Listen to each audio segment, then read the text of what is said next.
2014 ini tahun politik, pileg, pilpres. Apakah orang Sunda ini cukup puas, tidak malu hanya sebagai penonton? Atau mau memerankan diri, mau meningkatkan peran diri? Jangan lupa, kita ini hidup dalam negara, jadi kesadaran bernegara. Kalau kegiatan orang Sunda hanya kebudayaan, pendidikan, misalnya kesenian, tidak usah merdeka kita. Oleh penjajah Belanda pun tidak dilarang. Kalau hanya pendidikan, kebudayaan. Nah, orang Sunda ini sadar tidak bahwa negara itu lembaga politik tertinggi. Apakah orang Sunda ini cukup puas? Nah, jadi penonton aja lah. Terserah. Kalau mau begitu, saya tidak mau. Jadi ini persoalan pride and dignity.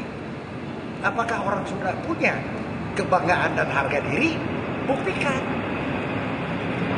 Kalaupun tidak berhasil, jadi wakil presiden pun tidak berhasil, ini pasti tetap akan ada dampak akibat untuk 5 tahun yang akan datang terus. Itulah membangun suatu kesadaran bernegara. Nah, kelihatannya orang-orang yang kumpul di sini, para itu tidak mau.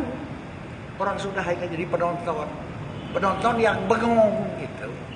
Tapi yang jelas orang Sunda itu bukan juga orang-orang yang bunting dengan kepentingan. Gak bisa diajak lari, diajak balap lompat ya gak bisa. Nah, jadi tanggung jawab tugas saya sebagai yang kepala 7 memunculkan yang muda-muda. Jadi orang Sunda harus punya formasi pemimpin-pemimpin, tokoh-tokoh baru.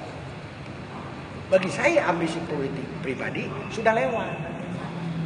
Jadi yang muda-muda, semuanya yang di bawah 60. Kalau Pak Ahmad Heriawan 40-an, 50-an. 47. Tuh, 47. Itu. Nah, kamu baru 24 kasih asupui. Gitu. Sudah dipenjarakan. Gak usah melalui itu lagi. Jadi sekali lagi, mau nggak orang Sunda hanya sebagai penonton? Pertanyaan dasarnya. Pertanyaan. Saya tidak mau dan tidak pernah hanya sebagai penonton. Kalah menang biasa. Kadang-kadang saya tahu saya akan kalah. Tapi untuk mewariskan dongeng, gagahnya mewariskan nilai, harus pernah ada di dalam kurun zaman itu orang yang berani melawan.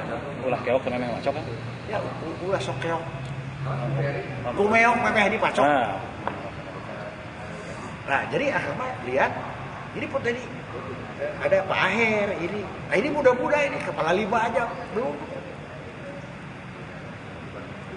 Jadi ini soal pride and dignity, kebanggaan dan harga diri, kebanggaan dan martabat.